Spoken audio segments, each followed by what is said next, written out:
Good morning my dear students. तो last class में हम लोग जो डिस्कशन किए थे तो उससे बहुत सारी चीजें हम लोग के सामने में पता चला था।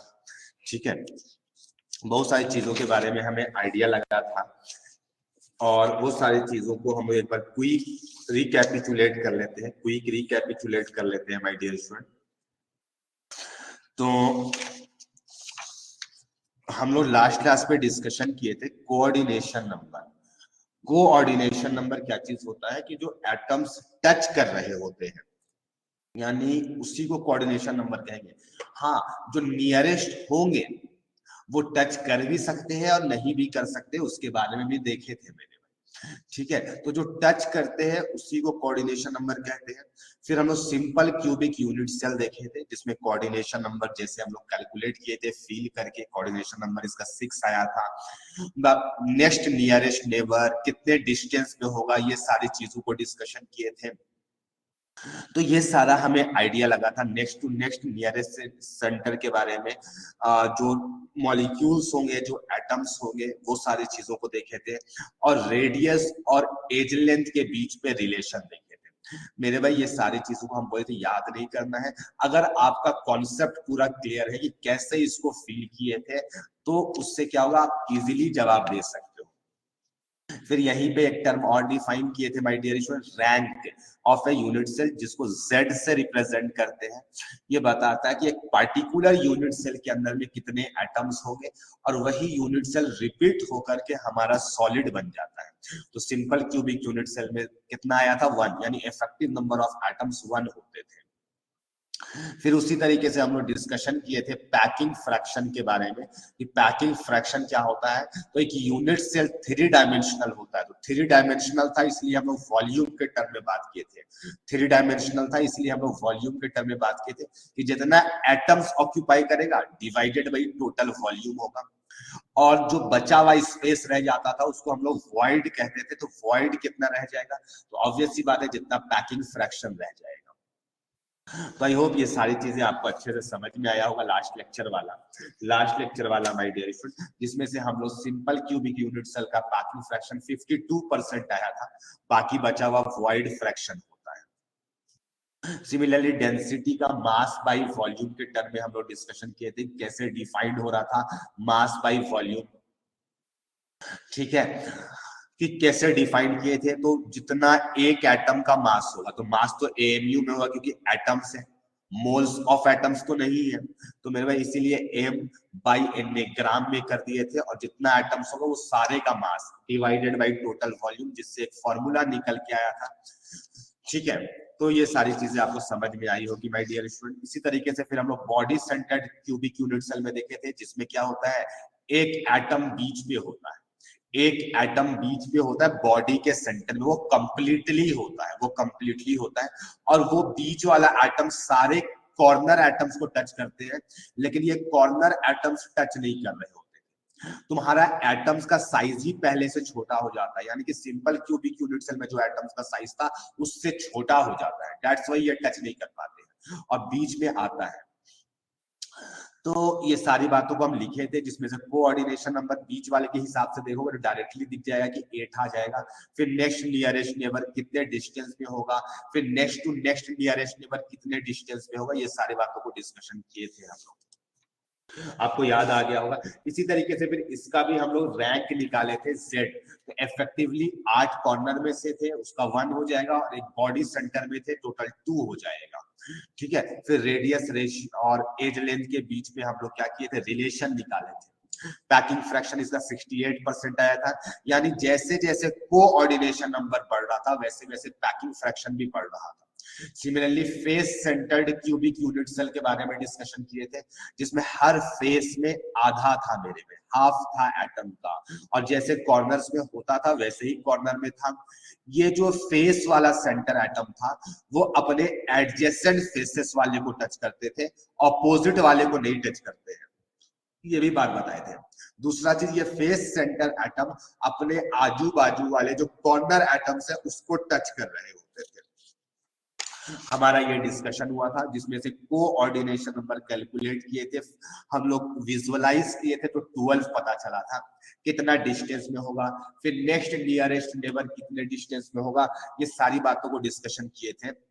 उसके बाद हमारा रैंक के बारे में डिस्कशन हुआ था, तो वो तो 1 होगा ही, और जो फेस सेंटर हाफ है तो टोटल 6 फेसेस थे, तो 6 इंटू हाफ जो ही कैलकुलेट करके 4 पता चल गया था। ये रिलेशन निकला था, ये भी रिलेशन कैसे निकाले थे ये सब कुछ भी याद नहीं करना है। पैकिंग फ्रैक्शन इसका 74% आया था। तो ये सारी बातों से हम लोग यही लाइन कंक्लूड किए थे कि अगर जैसे जैसे कोऑर्डिनेशन नंबर बढ़ता है और z का नंबर बढ़ता है, वैसे वैसे पैकिंग फ्रैक्शन भी डिक्रीज होता हुआ दिखाई दिया था। फिर उससे रिलेटेड कुछ प्रश्न किए थे और खुशियां मनाई थे my dear student. I hope ये सारी बातों में किसी भी को कोई कंफ्यूजन नहीं होगा, किसी को भी कहीं पर भी कोई कंफ्यूजन नहीं होगा। इसके बाद से आज का लेक्चर को स्टार्ट करने जा रहे हैं मेरे भाई, ठीक है।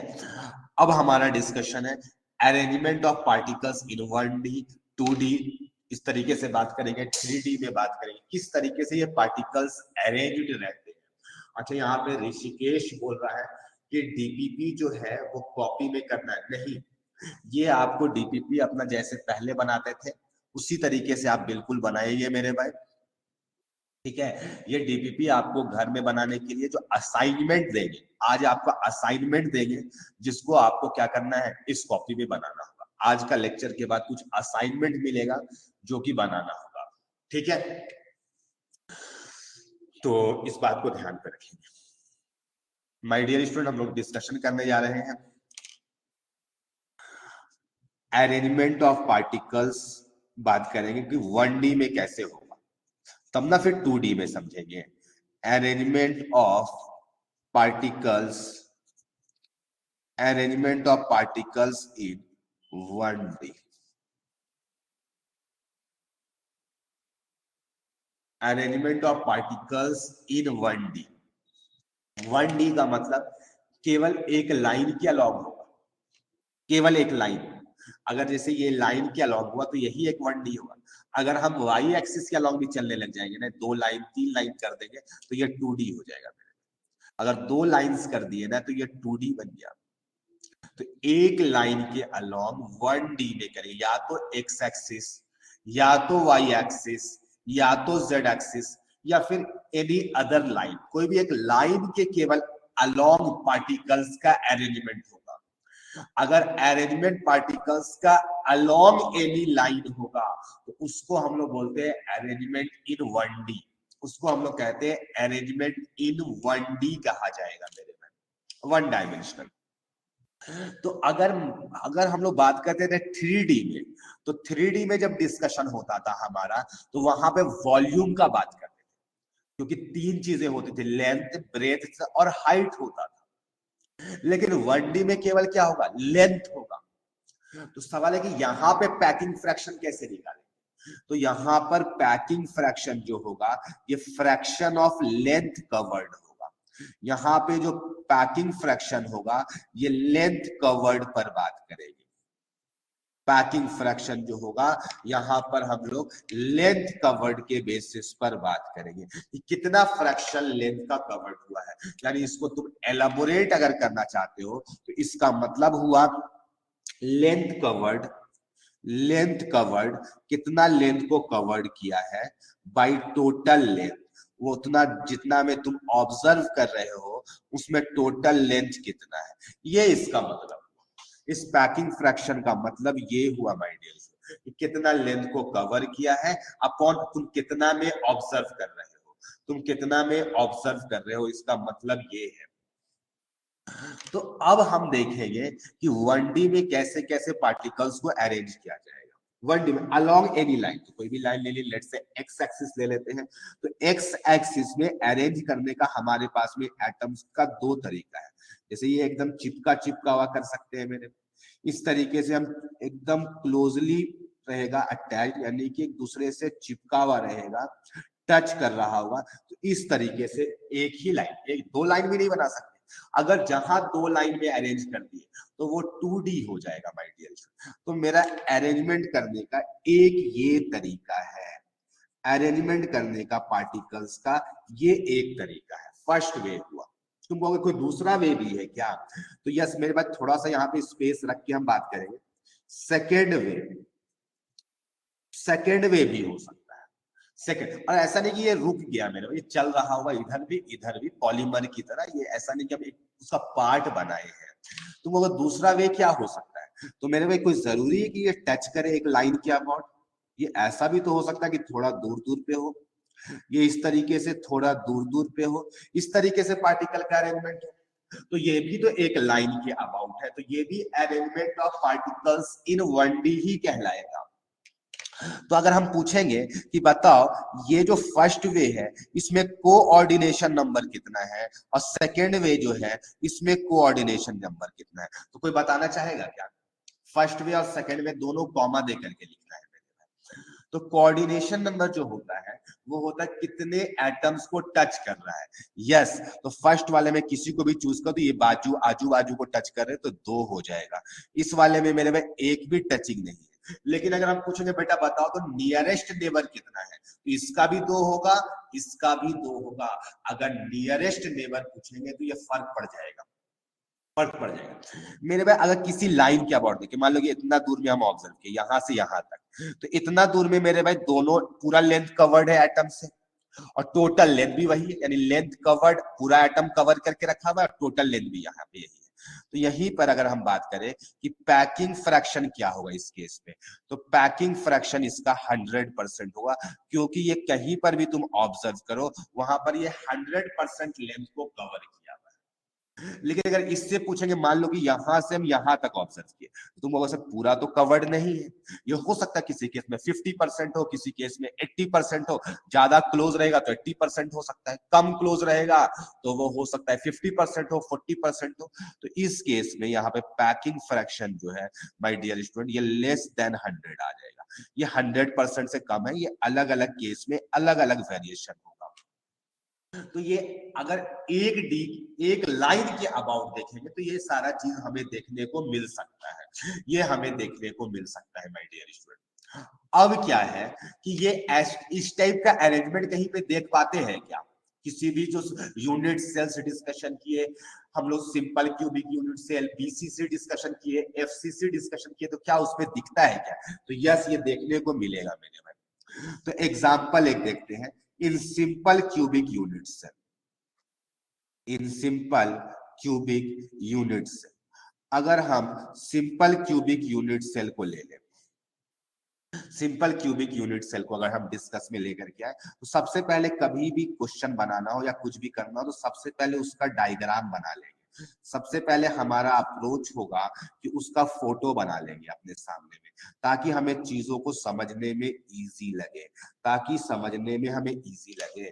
ठीक है, वैसे तो ये एटम्स एक दूसरे को टच कर रहे होते हैं, बट सिर्फ हम लोग नहीं दिखलाते हैं वैसा, क्योंकि ये गंदा लगने लग जाएगा। तो माय डियर स्टूडेंट्स, तो इस तरीके से ये सिंपल क्यूबिक यूनिट सेल में हर कॉर्नर्स में एटम्स अरेंज्ड है। तो अगर हम तुमसे पूछेंगे बेटा बताओ तो ये जो लाइन है, ये जो लाइन है इसके अलोंग कौन सा वे में अरेंज्ड है? ये जो लाइन है ये फर्स्ट वे को फॉलो कर रहा है या सेकंड वे को? तो यस, ये लोग दोनों आपस में एक दूसरे को टच कर रहे हैं, तो ये बोला जाएगा ये फर्स्ट वे को फॉलो कर रहा है। अगर हम पूछेंगे तुमसे कि बताओ तो जो ये ब्लू वाला लाइन के अलोंग है, ये फेस डायगोनल के अलोंग है, ये कौन से वे को फॉलो करेगा? तो जवाब आएगा तुम्हारा कि सर ये सेकंड वे को फॉलो करेगा। ये जो ब्लू वाला है ये सेकंड वे को फॉलो कर रहा है। अगर हम तुमसे पूछेंगे कि बॉडी डायगोनल के अलोंग, इस कॉर्नर से उस कॉर्नर के अलोंग कौन सा वे को फॉलो करेगा, तो आपका जवाब आएगा कि सर वो सेकंड को फॉलो करेगा, कि ये दोनों एक दूसरे को टच नहीं कर रहे होते हैं। आई होप ये बातें समझ में आ गया। और मेरे भाई ये लोग दोनों एक दूसरे को टच कर रहे होते तो यहाँ पे एक रिलेशन आता था A इक्वल टू 2R, हम लोग देखे भी थे, फील भी किए थे दोनों को चिपका करके, तो A इक्वल टू 2R आ गया। तो मेरे भाई ये तो बातें समझ में आई किस तरीके से। अब मेरा प्रश्न ये है कि पैकिंग फ्रैक्शन बनाना है along any as, along any as बताओ, किसी भी एज के अलोंग कितना आएगा पैकिंग फ्रैक्शन? यस, सही जवाब आ रहा है, यस ये 100% आएगा मेरे में। अगर हम तुमसे पूछे कि बताओ पैकिंग फ्रैक्शन अलोंग अगर तुम निकालना चाहोगे तो निकाल भी सकते, कैसे निकाले हैं मेरे भाई ये 100 दरअसल, तो मेरे भाई ये 2r, टोटल रेडियस 2r हो जाएगा और बाई लेंथ a हो जाएगा, और a इक्वल टू 2r होता है, तो ये आ गया मेरे भाई लेंथ कवर्ड 2r और बाई एज लेंथ a था। अब हम पूछना चाहते हैं packing fraction along any face diagonal, face diagonal के अलोंग पैकिंग फ्रैक्शन कितना है माय डियर स्टूडेंट? नहीं लेस देन 100 है, वैल्यू बताओ, वैल्यू बताना है। जैसे इसका 2r बाई a आया जो कि 1 हो गया, इक्वल टू 1 हो गया था, ये वैल्यू बताना है, लेस देन वाला से नहीं काम चलेगा, वो तो सबको समझ में आ रहा है कि 100 से कम होगा। कोई बता सकता है? तो मेरे भाई ये जो लेंथ होता है फेस डायगोनल का वो कितना होता है? √2a। फेस डायगोनल का लेंथ कितना हो गया? √2a। और कवर कितना किया होगा? 2 ही एटम है मेरे भाई, तो 2r को कवर किया होगा। अब ये r 2r की जगह पे a लिख दो, 2r इक्वल टू a होगा, तो ये इक्वल टू 1 बाई कितना आ जाएगा? √2 आ जाएगा। अब तुम चाहना तो इसको फ्रैक्शन में कन्वर्ट कर लेना, अब तुम चाहो तो इसको फ्रैक्शन में कन्वर्ट कर लो। अब मेरा नेक्स्ट क्वेश्चन है मेरे भाई कि पैकिंग फ्रैक्शन आपको बताना है along, packing fraction along body diagonal, कोई बताना चाहेगा? Along body diagonal, along body diagonal कोई बताना चाहेगा क्या? कितना आएगा? तो माय डियर स्टूडेंट यहाँ पे जो कवर्ड करेगा 2 ही एटम आएगा, तो 2r और लेंथ √3a हो जाएगा। 2r की जगह पे a लिख देंगे तो ये 1 बाई √3 आ जाएगा। तो आई होप ये सारी बातें आपको समझ में आ गया। मैंने भाई एक यहीं पे हम क्वेश्चन देना चाहते हैं। अब ये सारी चीजें अगर समझ में आ गई माय डियर स्टूडेंट्स, तो हम तुम्हारे से बात करना चाहेंगे, क्योंकि एग्जाम में ना सबको को लगता है कि वो जो 3D वाला पैकिंग फ्रैक्शन है वही आएगा। नहीं मेरे भाई, जेई का आपको पैटर्न को, न्यू पैटर्न को फॉलो करना पड़ेगा कि अभी के लेटेस्ट प्रश्न कैसे आ रहे हैं। तो उस टाइम में लेंथ वाइज पूछ ले रहा है या एरिया वाइज पूछ रहा है, तो एरिया 2D में बात होगा। तो माय डियर क्वेश्चन है फाइंड करना है आपको packing fraction along any age in case of BCC lattice, in case of BCC lattice। आपको BCC के केस में आपको पैकिंग फ्रैक्शन निकालना है किसी एज के अलोंग। तो निकाल के बताओ हमें जल्दी से, देखते हैं कौन सबसे पहले बता पाता है।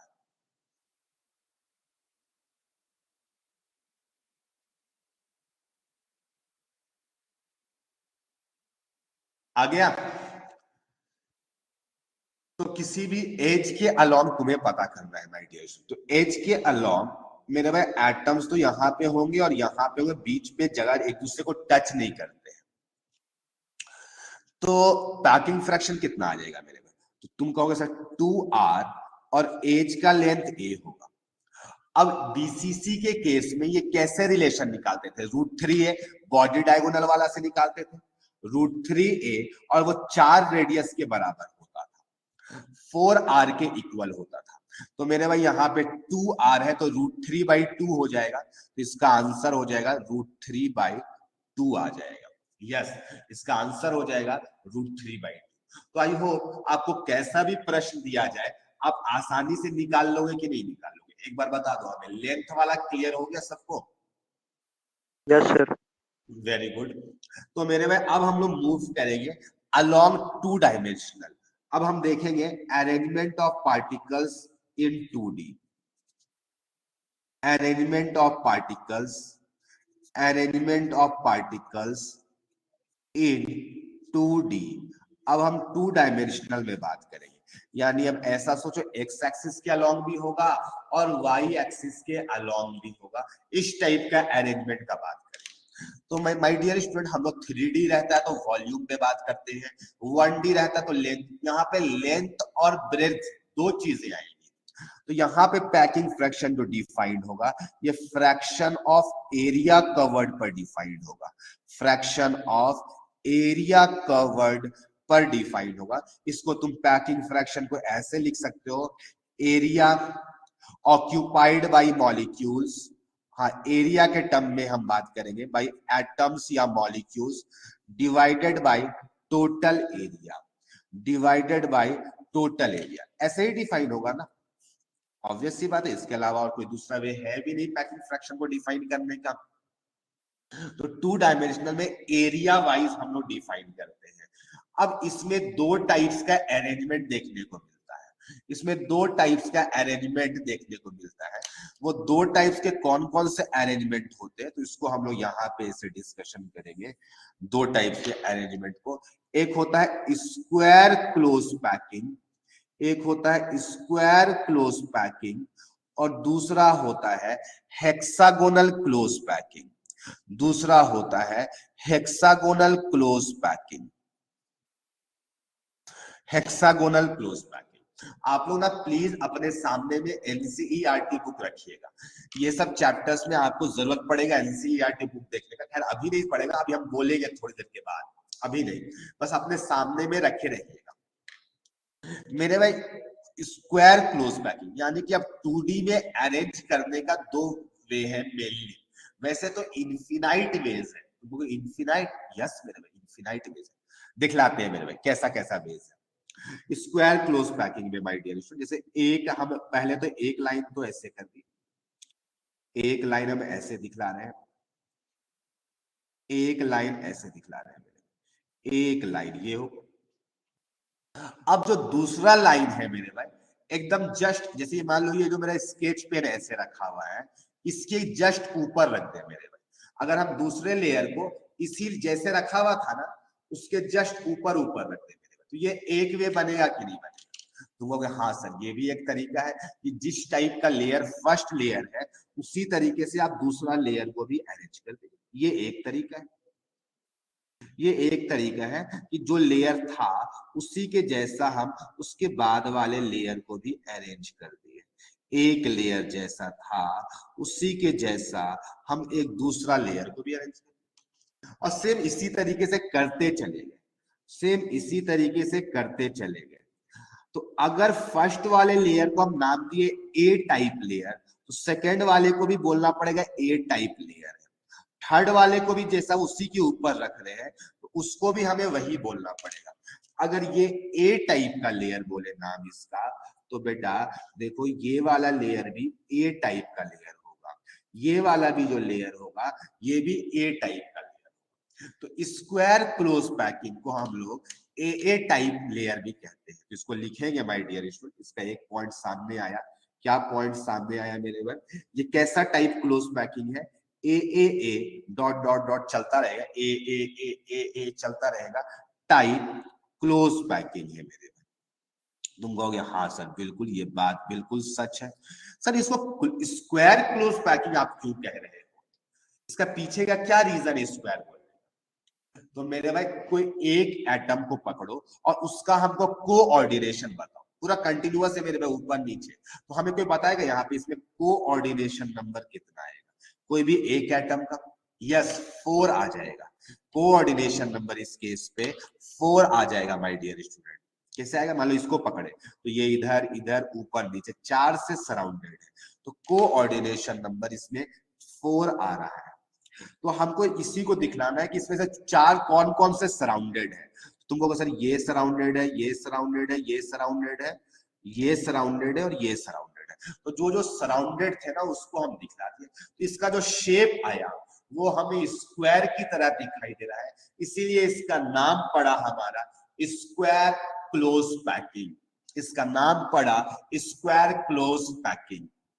माय डियर स्टूडेंट्स, अगर हम तुमसे पूछे कि इस स्क्वायर के अंदर में इफेक्टिव नंबर ऑफ एटम्स कितने आए, कोई बताएगा? जेड कितना आया? 2D में सोचना है आपको। यहीं पर अगर हम पूछे कि जेड कितना होगा ना, 1 तो एक तो हो ही गया, एक तो सौम्यदीप बीच वाला तो हो ही गया, और ये सब सोचो 90 डिग्री होता है स्क्वायर का, तो एक सर्कल को 4 पार्ट में 90 डिग्री में कट होगा, तो सबका कंट्रीब्यूशन 1/4 होगा, सबका कंट्रीब्यूशन 1/4 होगा। तो 4 लोग उतना है 1/4 वाला, तो टोटल 2 आ जाएगा, टोटल 2 आ जाएगा माय डियर स्टूडेंट। तो इस तरीके से तुम्हें देखना है मेरे कि Z 2 आ जाएगा। कैसे देख रहे हैं? 1/4 कंट्रीब्यूशन है ईच सर्कल का, तो इसमें इफेक्टिव नंबर ऑफ एटम्स कितने आ गए? तो 2 आ गए माय डियर स्टूडेंट। तुम कहोगे हाँ सर बिल्कुल सही बात बोल रहे कि बिल्कुल कोई गड़बड़ नहीं है। मेरे भाई हम चाहते हैं ये स्क्वायर का जो एज लेंथ है और रेडियस ऑफ एटम जो है उसके बीच में एक रिलेशन चाहते हैं। क्या तुम उसके बीच का एक रिलेशन बता सकते हो क्या? कोई बताना चाहेगा क्या? एज लेंथ और रेडियस के बीच का रिलेशन।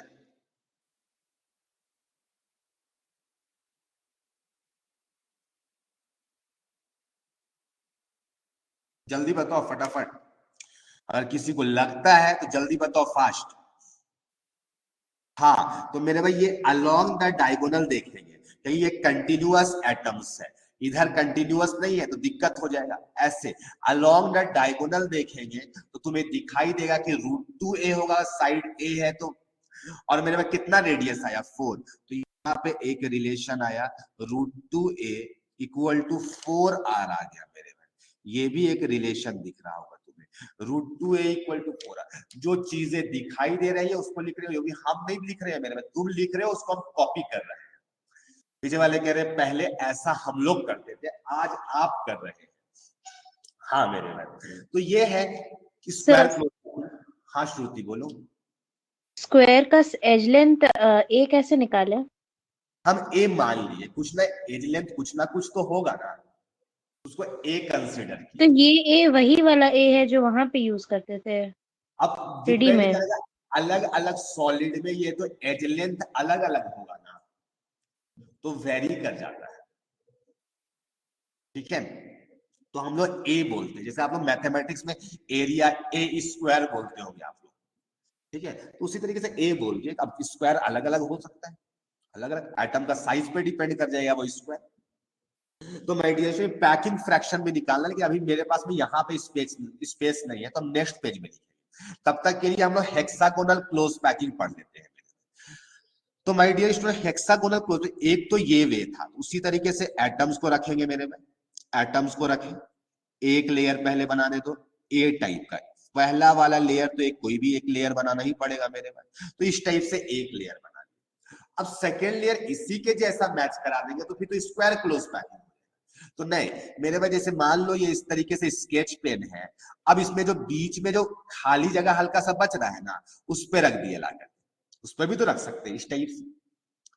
समझ में आ रहा है? उस टाइप से रखेंगे मेरे भाई, यानी अब इसके बीच में जो गड्ढा बना ना, उस गड्ढा पे रखेंगे मेरे भाई, ऐसे टाइप से। ठीक है इस टाइप से रख रहे हैं, ये जो गड्ढा बना है ना मेरे भाई, इस टाइप से रख रहे हैं, इस गड्ढा पे रख रहे हैं।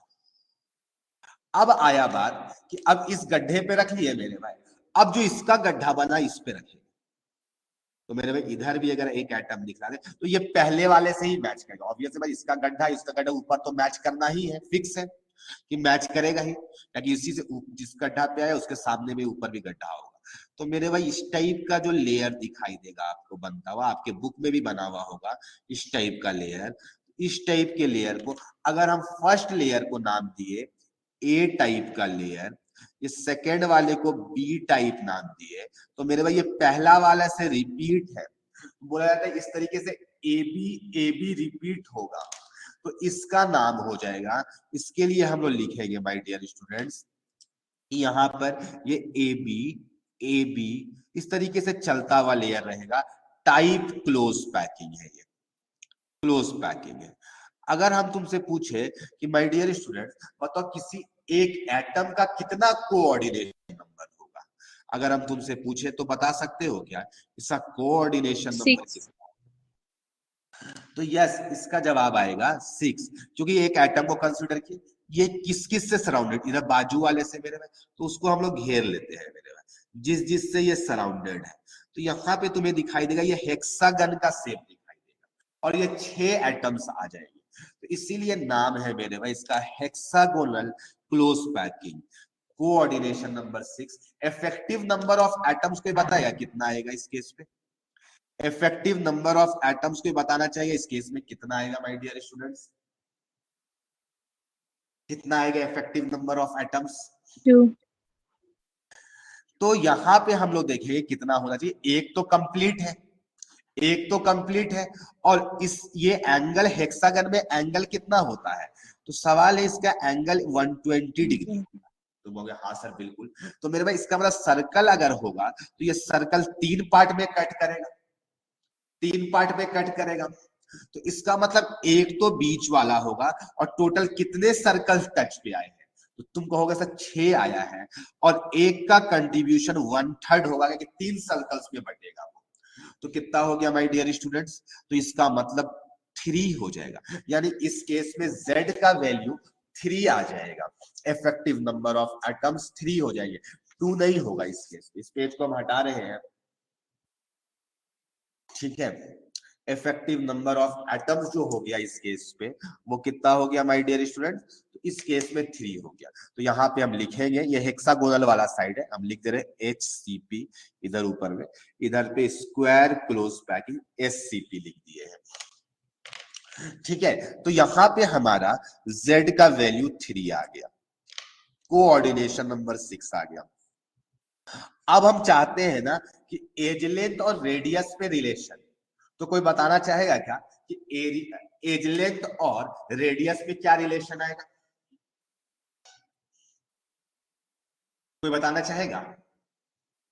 No one. तो माय डियर स्टूडेंट्स, यहां पे इस तरीके से एटम्स रखे हुए, अगर हम हेक्सागन का साइड को ए माने तो कितना आएगा? यस, अंकित का जवाब सही आया है मेरे भाई कि सर यहाँ पे 2r, और ये हेक्सागन का साइड होगा ए, तो ये 2r इक्वल टू ए हो जाएगा। तो ये सब निकालने के लिए सीखो मेरे भाई, याद नहीं करना इस चैप्टर को, बहुत आसान है मेरे भाई। 2r इक्वल टू ए आ गया, ये हमारा एक पॉइंट हो गया। ये वाला पॉइंट उस पर ऑलरेडी डिस्कशन कर लिए थे। अब हम चाहते हैं ना इसका पैकिंग फ्रैक्शन निकालें, तो कोई बताएगा इसका पैकिंग फ्रैक्शन और इसका पैकिंग फ्रैक्शन कितना आएगा? परसेंटेज में नहीं, पहले बताना है। π/4, वेरी गुड। जुबैर का इस बार सही आ गया कि π/4 होगा सर पैकिंग फ्रैक्शन। तो my dear student, packing fraction कैसे निकालेंगे? एरिया कवर्ड, तो एटम्स कितना है? 2, और एक एटम सर्कुलर है सबका, तो πr² हो जाएगा, 2 है, ठीक है, बाई, और एरिया ऑफ सर्कल कितना होगा? a², और r में रिलेशन था मेरे में, कितना रिलेशन था? तो √2a इक्वल टू 4r था, √2a इक्वल टू 4r था मेरे में। तो कैसे भी रिप्लेस कर दो, यहाँ पे अगर रिप्लेस करना चाहते हो मेरे में, तो यहाँ पे 2 इंटू पाई रहने दो, और r को रिप्लेस कर दो √2a/4, तो 2a² बाई 4 का स्क्वायर 16 हो जाएगा, 16a²। तो a² कट जाएगा, 4 4 जा 16, ये वैल्यू π/4 आ जाएगा। तो इसका आंसर π/4 हो जाएगा। कैसे निकाला जा रहा है ये समझ में आना चाहिए। हाँ, अब इसका पैकिंग फ्रैक्शन हम लोग जानना चाहिए कितना होगा। अगर इसका तुम कैलकुलेट करोगे परसेंटेज में, तो ये अराउंड 78% आएगा। पाई का वैल्यू 3.14, वो 180 डिग्री वाला मत पुट कर देना, ठीक है। तो यहाँ पे 3.14 पुट करेंगे, तो इसका पैकिंग फ्रैक्शन कितना आ जाएगा? टोटल 3 एटम्स है, 3 एटम्स का 3 इंटू πr², और हेक्सागन के एरिया में 6 इक्विलैटरल ट्रायंगल से बनता है। जो हेक्सागन होता है ना, वो 6 इक्विलैटरल ट्रायंगल से बनता है। तो 6 इंटू इक्विलैटरल ट्रायंगल का एरिया होता है √3/4a², और 2r इक्वल टू a लगा दो, तो a के जगह पे 2r² लिख दो, तो 3 इंटू πr² बाई 6, 3 2 जा 6 कर ही, अच्छा रहने दो, अभी काटे नहीं थे, √3/4, और यहाँ पे a का जगह पे 2r, तो यहाँ पे 4r² हो जाएगा, तो 4 4 कट जाएगा, ठीक है, 4 4 कट जाएगा माइंड, r² कट जाएगा, 3 2 जा 6 हो जाएगा। तो ये पैकिंग फ्रैक्शन जो है आपका π/2√3 आ जाएगा। और इसको परसेंटेज में निकालोगे तो अप्रोक्सीमेटली ये 91% आएगा, 90.7 के अराउंड आएगा। तो ये आ जाएगा माय डियर स्टूडेंट। इसका पैकिंग फ्रैक्शन कितना आया? π/4 आया, और इसका वैल्यू अराउंड 78% हुआ। तो आई होप ये बात तुम्हें समझ में आया होगा, तुम्हें जान करके अच्छा लगा होगा, खुशियां मिली होगी मेरे मन, ठीक है। आगे बढ़ते हैं माय डियर स्टूडेंट। तो ये स्क्वायर क्लोज पैकिंग था, और दूसरा वाला हेक्सागोनल क्लोज पैकिंग था। तो अगर आपको सब कुछ समझ में आ गया है तो एक बार चैट पे हमें यस लिख दे, ताकि हम आगे मूव कर पाए। ठीक है, तो ये सबको याद करना पड़ेगा क्या आप लोग को, या माइंड पे रखना पड़ेगा, क्या लग रहा है आप लोग को? नहीं नहीं, ये सब चीजों को अब हम दूसरा सवाल पूछ रहे हैं आपसे, क्या लगता है कि आप खुद से सोच लेंगे ना? क्योंकि ये सब इतना इतना चीज को याद थोड़ी ना करता, कि मान लो कोई नया भी स्ट्रक्चर आ जाए तो आप सोच पाए। हम चाहते हैं आपके अंदर में एक सोच डेवलप हो जाए कि कैसे कैलकुलेशन हो रहा है, सारी चीजों को कैसे निकाला जा रहा है। याद हो जाना अलग चीज है, बट आपको प्रैक्टिस इसी तरीके से करना कि आपके माइंड पे सेट हो जाए। ठीक है, तो माय डियर स्टूडेंट, अब हम आगे बढ़ते हैं। मेरे में एक एग्जांपल पुट करेंगे वैसे ही, जैसे सर हेक्सागोनल का जेड बताइए तो कैसे निकालें? हेक्सागोनल का जेड जेड कैसे निकालें? तो सिंस 120 डिग्री एंगल कवर करेगा हेक्सागन वाला, 120 डिग्री एंगल कवर करेगा, तो एक सर्कल कितना होता है? 360 डिग्री होगा। इसका मतलब कितने सर्कल्स आएंगे? 1/3 सर्कल आएगा ना। और वैसे वैसे कितने? तो तुम्हारा जवाब आएगा कि सर 6 वैसे वैसे। तो इसका मतलब 6 × 1/3 कर देंगे। ठीक है, तो ये भी समझ में आ गया होगा। अब हम देखने जा रहे हैं एग्जांपल मेरे भाई, सिंपल क्यूबिक यूनिट सेल में। सिंपल क्यूबिक यूनिट सेल में एक एग्जांपल तुम्हें हम दिखलाना चाहते हैं मेरे भाई। अभी हम बहुत सारे एग्जांपल देखेंगे मेरे भाई, जितना मन करेगा उतना देखेंगे, आराम आराम से मेरे भाई। हम लोग पूरा जेई एडवांस से अप लेवल तक बल्कि चलेंगे, मूव करेंगे मेरे भाई इस चैप्टर पे। इवन हम लोग हर चैप्टर में इसी तरीके से चलते हैं, थोड़ा सा अप लेवल पे। इसका रीजन है कि आपको जेई एडवांस वाली चीजें सारा इजी लगे। ठीक है, तो माय डियर स्टूडेंट, ये हमारा डिस्कशन है कि ये एक सिंपल क्यूबिक यूनिट सेल है, जैसे हुआ करता था वही है मेरे में।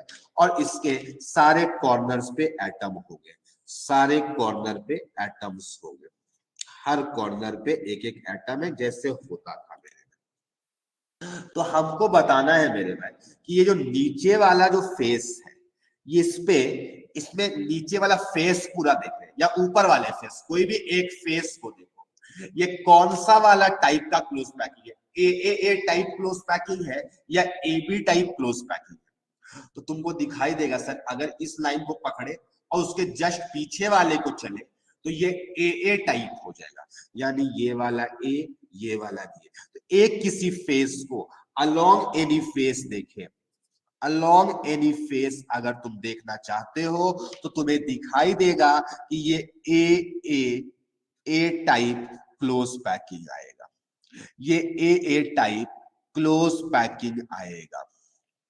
तुम कहोगे हाँ सर, कोई भी फेस के अलाउंग, किसी भी फेस के अलाउंग देखोगे तो यही दिखाई देगा माय डियर स्टूडेंट्स। मेरे भाई ये एक लेयर है, ये एक लेयर कहलाएगा। मतलब लेयर तो हो गया मेरे भाई, लेयर तो ऑलरेडी हो गया। तो मेरे भाई ये एक लेयर ए लेयर हुआ, ये बी, मतलब दोनों तो ए ही है मेरे भाई, ये भी ए लेयर, ये भी ए लेयर है। तो मेरे भाई ये जो दो लेयर्स है, ये दोनों लेयर्स के बीच का डिस्टेंस कितना होगा, ये हम चाहते हैं मेरे भाई। डिस्टेंस बिटवीन टू लेयर्स या सेपरेशन बिटवीन टू लेयर्स कितना होगा मेरे भाई? कितना डिस्टेंस दिख रहा है? 2r या ए बोल सकते हो, या ए बोल सकते हो, यही तो एज लेना, सेंटर सेंटर से देखा जाता है। तो मेरे भाई अगर हम बोले सेपरेशन बिटवीन, अगर हम तुमसे बोले कि सेपरेशन बिटवीन टू लेयर्स, या फिर इसी को हम ऐसे बोल सकते हैं, distance between two layers. Distance between, ये एक बात हुआ, ये दूसरा बात कर रहे हैं डिस्टेंस बिटवीन टू लेयर्स।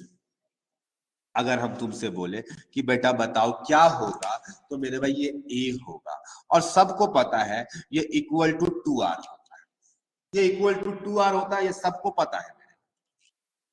तुम कहोगे हाँ सर बिल्कुल सही बात है, कहीं से भी कोई गड़बड़ नहीं है माय डियर स्टूडेंट। तो मेरे भाई हम चाहते हैं ये जो फेस है, ये किसी फेस के अलोंग तुम पैकिंग फ्रैक्शन निकालो। हम चाहते हैं कि तुम पैकिंग फ्रैक्शन निकाल के हमें बताओ किसी फेस के अलोंग, अलोंग एनी फेस, यहाँ पे अलोंग एनी फेस हम चाहते हैं तुम बेटा इसका पैकिंग फ्रैक्शन निकाल के बताओ।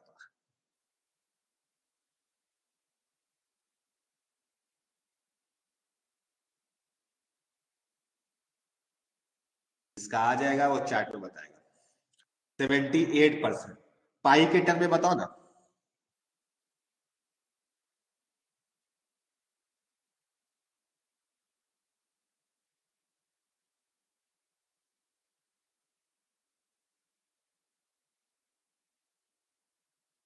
पाई बाई 4 नहीं आना चाहिए। देखो 4 सर्कल्स हमें दिखाई देंगे, सर ठीक है? Pi by 8।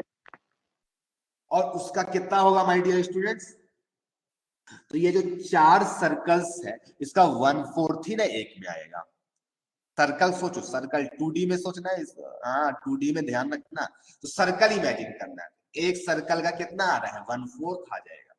तो कितना सर्कल्स है? 4। तो एक हुआ, और एक सर्कल का पाई आर स्क्वायर, एक सर्कल का पाई आर स्क्वायर बाई मेरे भाई एक फेस का एरिया कितना होगा? ए स्क्वायर। और आर और ए के बीच में रिलेशन है, ए की जगह पे 4r पुट कर दो तो 4, तो कितना आ जाएगा my dear students? Packing fraction along any face, तो फेस के अलोंग ए स्क्वायर। हाँ ये 1/4 एटम हो गया। ये कितना होगा? 1/4 होगा, 1/4, तो ये 1 हो गया। और अगर हम लोग 3D में सोचे मेरे भाई, 3D में सोचना पड़ेगा, तो यहाँ पे ये कितना कंट्रीब्यूट करता है? 1/8 कंट्रीब्यूट करना, तो ये एक्चुअल में हाफ होगा। इफेक्टिव नंबर ऑफ एटम्स कितने होंगे? हाफ होंगे। हम लोग 3D में सोचते हुए करना कि अगर 2D के अलोंग सोचे तो कितने एटम्स होंगे, तो हाफ सोचते हुए करना पड़ेगा ताकि इसका वैल्यू पाई बाई 8 आ जाए। अब ये तुम वैल्यूज कैलकुलेट कर लेना। Pi by 4